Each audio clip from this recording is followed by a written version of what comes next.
Hello everyone, welcome to our YouTube channel Nimbus learning powered by engineers academy. जैसा कि आप लोगों को पता है कि एसएससी जेईई मेंस के लिए जो है वो पेड कोर्सेज तो इंजीनियर्स एकेडमी के चल ही रहे हैं, साथ ही साथ हमने यूट्यूब पर भी आप लोगों के लिए जो है वो एक सीरीज चलाई है जिसका नाम है my best 2 conventional question series. इस सीरीज के अंदर हम हर वीक में 2 दिन इलेक्ट्रिकल, मैकेनिकल और सिविल के रिलेटेड जो है वो बेस्ट 2 क्वेश्चंस हमारी तरफ से हम आपको करवाएंगे और उसके अंदर डिटेल सॉल्यूशन आपको बताएंगे कि किस तरीके से लिखना है। तो इस वीडियो के अंदर हम इलेक्ट्रिकल इंजीनियरिंग स्टूडेंट्स के लिए पावर सिस्टम सब्जेक्ट के बेस्ट 2 क्वेश्चन डिस्कस करने वाले हैं। 2 क्वेश्चन डिस्कस करने के बाद एक क्वेश्चन आप लोगों को होमवर्क के लिए भी मिलेगा, जिसका सॉल्यूशन आप लोगों को इस वीडियो के डिस्क्रिप्शन में इलेक्ट्रिकल इंजीनियरिंग के टेलीग्राम ग्रुप में पोस्ट करना है और अगले वीडियो के अंदर हम उस होमवर्क वाले क्वेश्चन का सॉल्यूशन भी डिस्कस करेंगे। तो इस सीरीज के अंदर आप लोगों को क्या जानने को मिलेगा? पहला, एसएससी जेईई मेंस के अंदर एक्सपेक्टेड कौन से टॉपिक से क्वेश्चन आ सकते हैं जिससे सबसे ज्यादा क्वेश्चन पूछे गए हैं, या जो टॉपिक अभी तक अनछुआ है और उससे सवाल आ सकता है, पहला उस प्रकार के क्वेश्चन। दूसरा, आपका वे ऑफ प्रेजेंटेशन क्या होना चाहिए, किस प्रकार से आपको एग्जाम में लिखना है, किस तरीके की गलतियां आपको नहीं करनी है, ये चीजें हम आपको समझाएंगे। और तीसरा, आपको प्रैक्टिस करने को भी दिया जाएगा। तो बिना किसी डिले के स्टार्ट करते हैं माई बेस्ट 2 कन्वेंशनल क्वेश्चन के अंदर पावर सिस्टम सब्जेक्ट के क्वेश्चन को।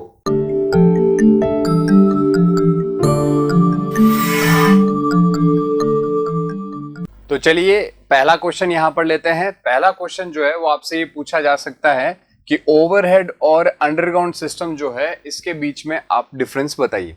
अब बात करें अपन ओवरहेड और अंडरग्राउंड सिस्टम के डिफरेंस की, तो ये काफी पॉपुलर क्वेश्चन रहता है प्री के अंदर। आप लोगों को डिफरेंस का क्वेश्चन पूछा जा सकता है, तो यहाँ पर आपको मेंस के अंदर भी ओवरहेड और अंडरग्राउंड सिस्टम के बीच में डिफरेंस पूछा जा सकता है। ओवरहेड और अंडरग्राउंड डिफरेंस जो है वो यहाँ पर मैंने इस क्वेश्चन को 10 मार्क का रखा है, तो ये 10 मार्क्स से ज्यादा आप लोगों से नहीं पूछा जाएगा। इस क्वेश्चन के जो डिफरेंस है मैं पहले से ही जो है वो आंसर लिख करके यहाँ पर प्रिपेयर करके लाया हूं, ताकि कम से कम समय में आप जो है शॉर्ट से शॉर्ट टाइम पीरियड के अंदर इस वीडियो के अंदर आप सारे जो 2 क्वेश्चन बेस्ट हम करवाने वाले हैं वो आप अच्छे से समझ सकें और उसको नोट डाउन भी अच्छे से कर सकें। तो पहले डिफरेंस की अगर मैं बात करूं ओवरहेड और अंडरग्राउंड में, तो आपको इस तरीके से एक प्रॉपर टेबल बनानी है कॉपी में। एक तरफ ओवरहेड और दूसरी तरफ अंडरग्राउंड, और एक तरफ सीरियल नंबर का आप टेबल बना सकते हैं। और यहां पर मैंने 10 डिफरेंस मेंशन किए हैं, 1 बाय 1 करके अपन इनको समझ लेते हैं। पहले डिफरेंस की अगर मैं बात करूं तो यहां पर ओवरहेड में जो है वो कंडक्टर का वॉल्यूम कम कंज्यूम होता है, जबकि ओवरहेड के अंदर जो है वो वॉल्यूम ज्यादा कंज्यूम होता है। इस डिफरेंस को अपन समझें। ये जो डिफरेंस है वो लिखा गया है comparison of conductor material required for various transmission system. ये एक टॉपिक होता है पावर सिस्टम में, जिसके अंदर अपन अलग अलग ट्रांसमिशन मेथड्स में काम में लिए गए जो भी कंडक्टर्स के वॉल्यूम है उनका कंपैरिजन करते हैं, और वहां पता चलता है कि ओवरहेड सिस्टम में वॉल्यूम कम कंज्यूम होता है, अंडरग्राउंड सिस्टम में ओवरहेड का 2 गुना, 3 गुना या 4 गुना वॉल्यूम कंज्यूम होता है। तो दूसरा डिफरेंस है फॉल्ट डिटेक्शन आसान है, क्योंकि ओवरहेड लाइन में कंडक्टर खुले रहते हैं, तो कहीं पर भी वायर टूट करके जमीन पर गिरता है तो इजीली विजिबल होता है, तो फॉल्ट को डिटेक्ट करना इजी है। यहां पर वो डिफिकल्ट होता है, अंडरग्राउंड में हमें पता नहीं चलता केबल कहां ब्रेक हुई है। तीसरा, ओवरहेड सिस्टम शॉर्ट और लॉन्ग दोनों ट्रांसमिशन लाइन के लिए यूज किया जा सकता है, वेयरएज अंडरग्राउंड केवल शॉर्ट डिस्टेंस के लिए यूज किया जा सकता है। और इसका कारण आप लोगों को पता होना चाहिए। इसका जो कारण है वो ये हो सकता है, कंफर्म है एक कारण, इनफैक्ट 2 कारण कंफर्म है। ये यहां पर कारण ये हो सकता है कि जो इंसुलेशन रेजिस्टेंस है वो लेंथ के इनवर्सली प्रोपोर्शनल होता है।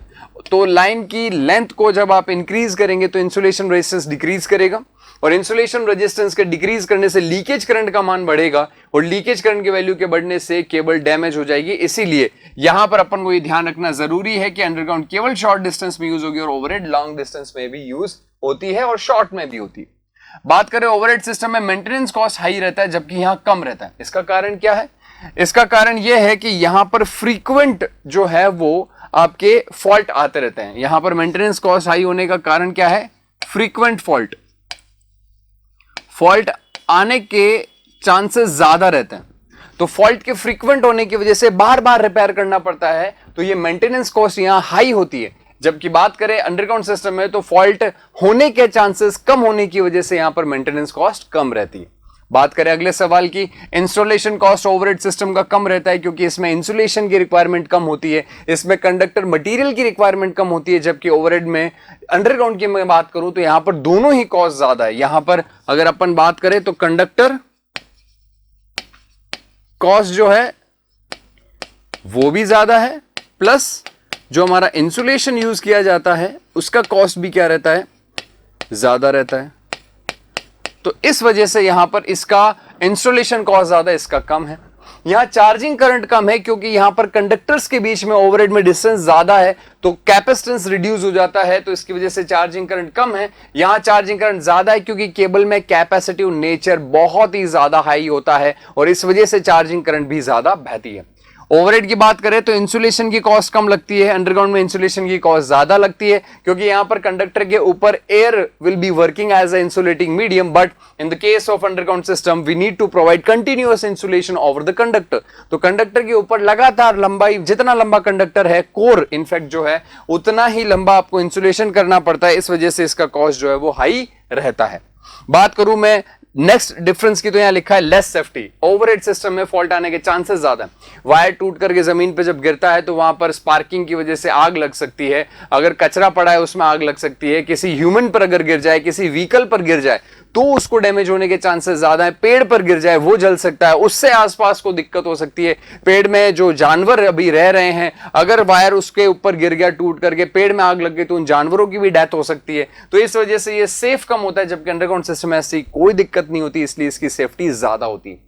ओवरहेड सिस्टम अगर बात करें तो हीट डिसिपेशन आसान होता है, कंडक्टर खुले रहते हैं, एयर से एक्सपोज रहते हैं और खुले रहने की वजह से इनके अंदर जो है हीट का डिसिपेशन इजीली हो जाता है। अंडरग्राउंड सिस्टम में हीट का डिसिपेशन इजीली नहीं हो पाता है, इट इज डिफिकल्ट, क्योंकि यहां पर इंसुलेशन से कोर जो है वो इंसुलेशन से कवर्ड रहती है और इंसुलेशन के ऊपर फिर मेटल का शीट, फिर बैडिंग, फिर आर्मरिंग, फिर सर्विंग, तो काफी ज्यादा जो है वो हीट को दिक्कत होती है ट्रांसफर होने में कोर से सरफेस की तरफ, जबकि ओवरहेड के अंदर खुला रहता है तो इजीली हो जाता है ये काम।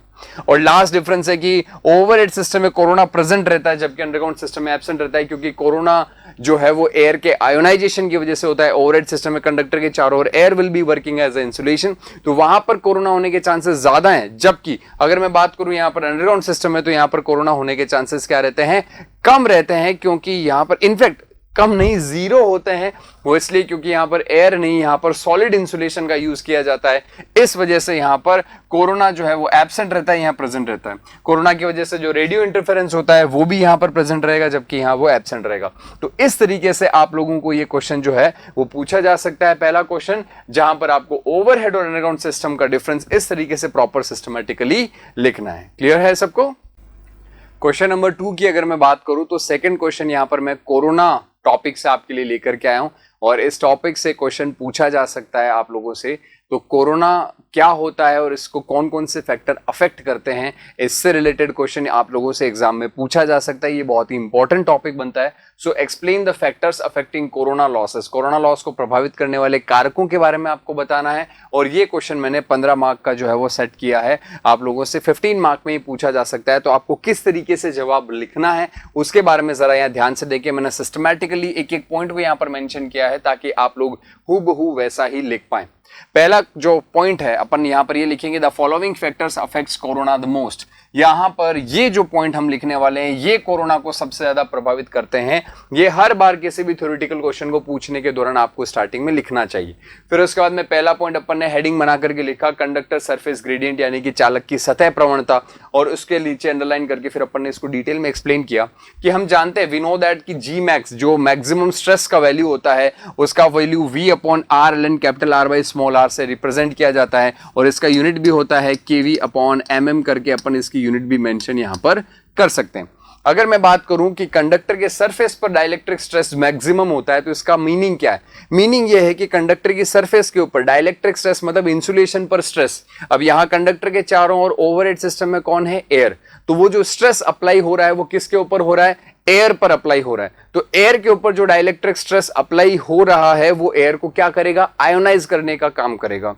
तो जो मैक्सिमम स्ट्रेस है जो कंडक्टर के सरफेस पर होता है वो कंडक्टर के सरफेस के चारों ओर उपस्थित एयर को आयोनाइज करने की कोशिश करेगा, और अगर आयोनाइज कर दिया तो इससे कोरोना होगा और कोरोना से कोरोना पावर लॉस होगा। इसका मतलब जी मैक्स और कोरोना एक दूसरे के प्रोपोर्शनल हुए तो जी मैक्स एक्चुअल में रेडियस के इनवर्सली प्रोपोर्शनल होता है।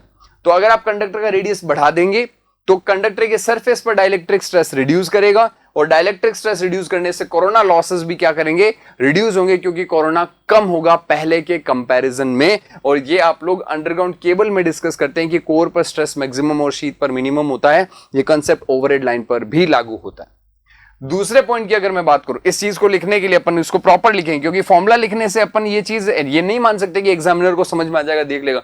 हाँ, हमने एरो से रिप्रेजेंट किया है, पर हम लिखें कि as we can see that the dielectric stress on conductor surface will decrease when the radius of conductor increases, which further decreases the chances of ionization of insulating medium around conductor।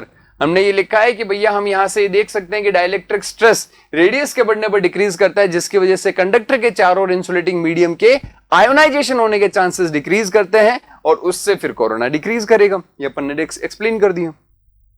Second point अपन ने लिखा frequency. अगर मैं बात करूं frequency की, तो frequency के साथ कोरोना कैसे रिलेट करता है, ये हम कोरोना पावर लॉस के फॉर्मूले से लिखते हैं कि corona is proportional to F plus 25। तो फ्रीक्वेंसी प्लस 25 का मतलब फ्रीक्वेंसी अगर 0 है यानी डीसी है तो केवल 25 रहेगा, और अगर फ्रीक्वेंसी एसी है 50 हर्ट्ज है तो 75 रहेगा। इसका मतलब फ्रीक्वेंसी के बढ़ने पर कोरोना इंक्रीज कर रहा है, डायरेक्टली प्रोपोर्शनल है। तो एसी में यहां पर 50 पुट करोगे तो 75 आएगा, डीसी में 0 पुट करोगे तो 25 आएगा। 75 और 25 में 3 गुने का फर्क है, तो अपन ने पॉइंट लिख दिया। Hence in AC system corona is more than DC system. AC system में कोरोना डीसी के कंपैरिजन में ज्यादा होता है। तो अपन एक पॉइंट और यहां पर ऐड करने से ये क्या होगा कि एग्जामिनर पर पॉजिटिव इंपैक्ट पड़ेगा कि हाँ, इन्होंने कंपैरिजन के साथ में जो है फैक्टर्स लिखे हैं। अगर मैं बात करूं नेक्स्ट फैक्टर की, तो तीसरा है air density factor. Air density factor del को रिप्रेजेंट करने के लिए यूज किया जाता है और कोरोना इसके इन्वर्सली प्रपोज्ड होता है। कैसे? डेल जो है आप लोगों को ये पता होना चाहिए कि डेल वीसी की, वीसी जो होता है वो डेल के प्रपोज्ड होता है। हम पढ़ते हैं VC is proportional to del. VC क्या होता है? क्रिटिकल डिसरप्टिव वोल्टेज होता है। क्रिटिकल डिसरप्टिव वोल्टेज क्या होता है? वो वोल्टेज जहां पर कोरोना स्टार्ट हो जाता है, that is actually proportional, sorry, that is known as VC. वो वोल्टेज जहां कोरोना शुरू हो जाता है वो वीसी से रिप्रेजेंट किया जाता है, और वीसी जो है वो डेल के यहां पर प्रोपोर्शनलिटी में शो हो रहा है। तो डेल का मान बढ़ने पर वीसी बढ़ता है, और वीसी का मान बढ़ने पर कोरोना जिस वोल्टेज पर स्टार्ट हो रहा था अब उससे लेट स्टार्ट होगा, तो कोरोना लॉसेस कम हो गए। तो इसका मतलब डेल के इनवर्सली प्रोपोर्शनल हुआ कोरोना, क्योंकि वीसी बढ़ेगा तो कोरोना घटेगा, और वीसी कब बढ़ता है? जब डेल बढ़ता है। तो इसका मतलब डेल के बढ़ने से कोरोना घट रहा है। डेल का फॉर्मूला लिख लिया 3.92 B/273 प्लस टी।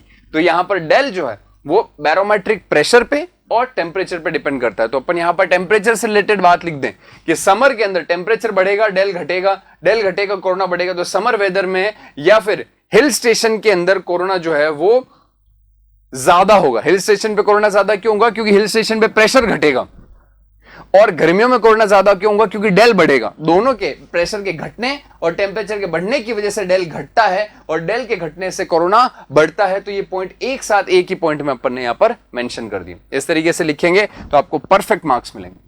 नेक्स्ट बात करें फोर्थ पॉइंट की, स्पेसिंग बिटवीन कंडक्टर।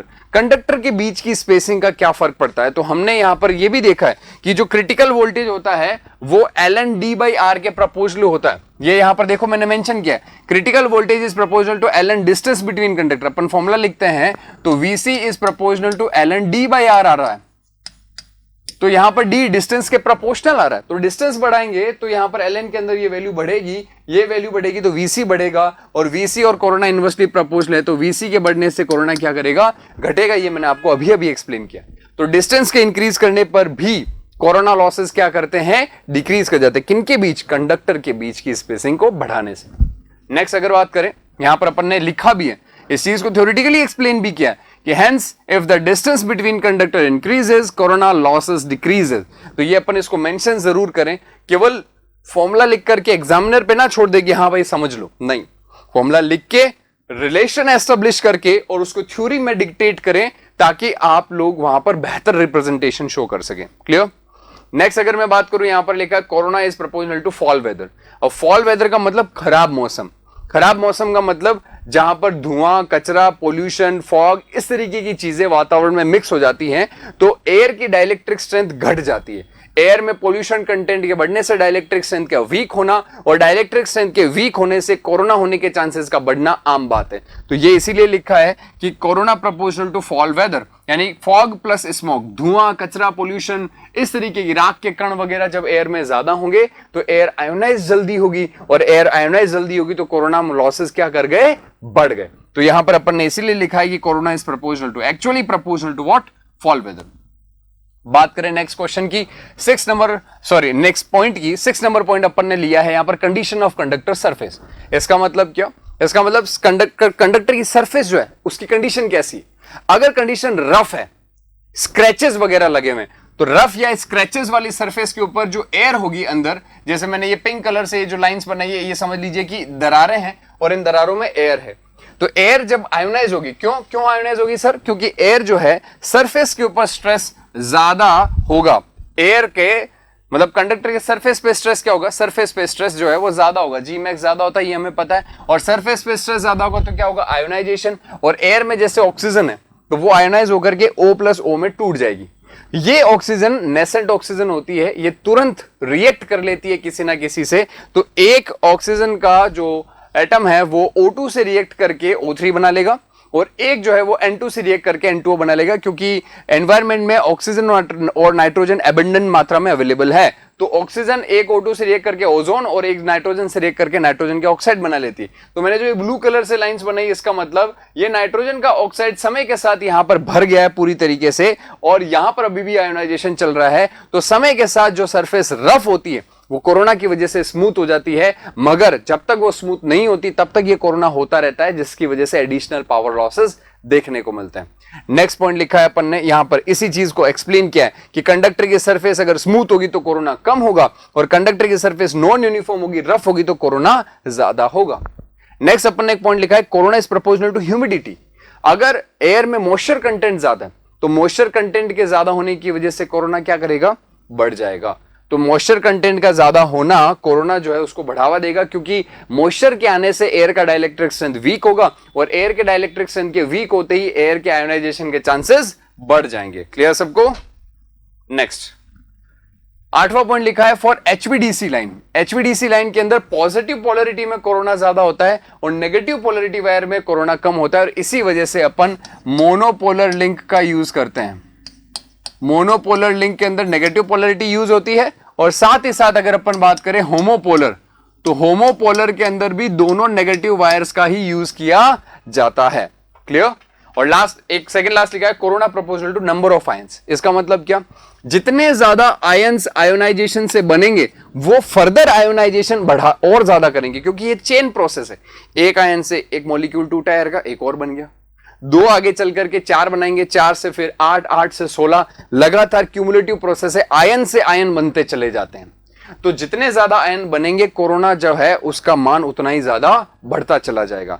और एक अपन ने लिखा है साइज ऑफ आयन। अगर साइज ऑफ आयन ज्यादा है तो आयन की साइज ज्यादा होने की वजह से उसे ट्रेवल करने में एनर्जी ज्यादा लगानी पड़ेगी, और अगर वो ट्रेवल करने में एनर्जी ज्यादा लगाएगा तो वो सामने वाले मॉलिक्यूल को हो सकता है टकराकर ब्रेक ना कर पाए, तो उसने अपनी एनर्जी चलने में लूज कर दी, तो वो आयोनाइजेशन फर्दर आगे नहीं कर पाएगा, और चलने में एनर्जी ज्यादा लूज इसलिए होगी क्योंकि उसकी साइज ज्यादा है।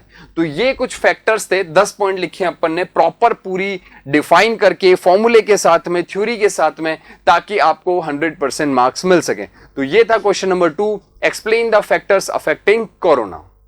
आज के इस सेशन के अंदर आप लोगों को होमवर्क भी करना है, और ये जो होमवर्क है वो आप लोगों को, ये क्वेश्चन 3 नंबर आपकी स्क्रीन के ऊपर है, मैं थोड़ा सा हट जाता हूं ताकि आप स्क्रीनशॉट ले लें इसका।